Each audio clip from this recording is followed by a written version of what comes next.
Hi, I'm Ben. Welcome to my little corner of YouTube.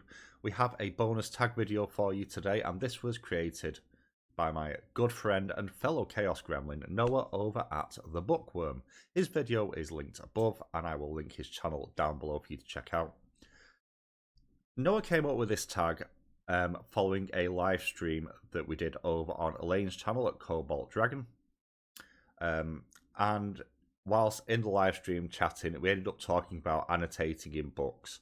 And then I believe it was Janie over at the Crafting Bookworm as well, who sort of destroys books and makes journals out of them, repurposing them for a new thing.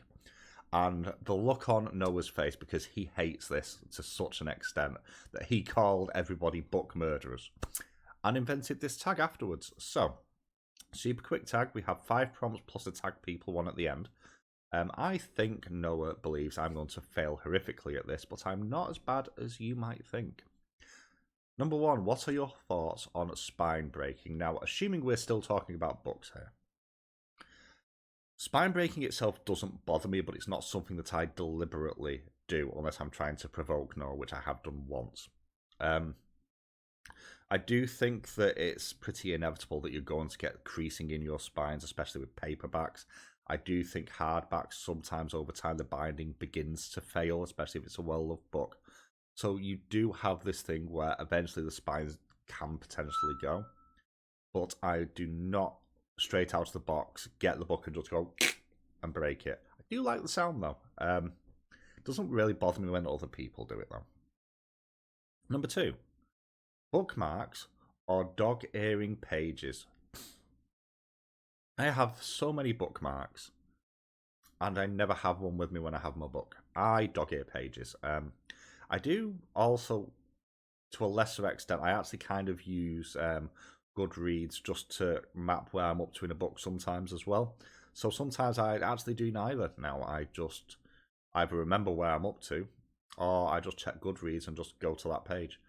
But I've always dog-eared pages. I've dog-eared pages since school. It's a bad habit. I'm getting better. That's all I can say. Number 3, page tearing or ripping. I don't do it deliberately. I have torn pages. It can happen by accident. It's just one of those things. Like dropping books in a bath. Done that recently too. That was a good idea. But as a rule of thumb, no. If you're tearing the page to mark where you are, you might as well just dog ear it, and it's less destructive. If, however, you are tearing and dismantling the book to create something new with it, then why not? Not something that I would personally do. I don't feel like a bit of my soul dies inside when I see it, though. Number 4, writing in books. So, if you've ever seen one of my reviews, you'll realise they're incredibly chaotic. I don't really make much in the way of notes. So annotating in a book is kind of a pointless thing to me. When I was at school, we were taught to underline and highlight text when studying through stuff. So if I was actually going through like a history book or a non-fiction book that I was really absorbed in and I was trying to cross-reference stuff, I probably would highlight and underline. But then I'd have a notebook next to it to sort of put the actual notes in as a supplementary thing. But not something that I do. Again, doesn't bother me in itself unless you're giving the book away or it's not your book. Don't do it if it's not your book. That's wrong. Bad. Slapped wrist. But if it's something you're going to keep, why not? And then when someone can look over it, I should say, then that kind of tells the story of someone else's reading journey as well, which I think can be fascinating in itself. And actually, as well, if it's a book you've never read and they've got annotations, it can give you another perspective on the story as well that could potentially deepen your reading experience. Number 5, ripping covers and bookbinding. So, I wouldn't do this as a rule of thumb because I don't mind tatty, dog-eared, battered-looking books on my shelf. I think that is quite often the sign, not necessarily of an abused book, but of a well-loved one.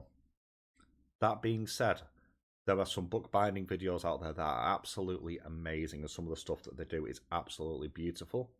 And if you want to give a fresh coat of paint, so to speak, to a book that's seen better days, or you just don't like the cover, why not? It's yours at that point. And there's a great deal of creativity out there. So, again, I wouldn't.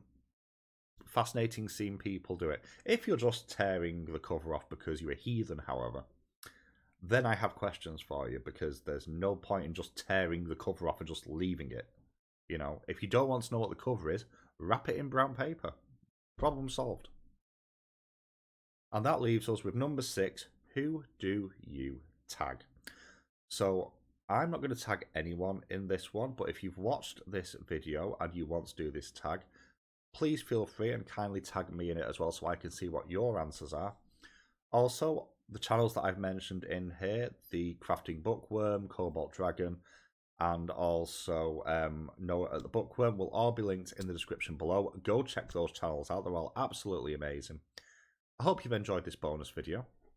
I'll catch you all very, very soon.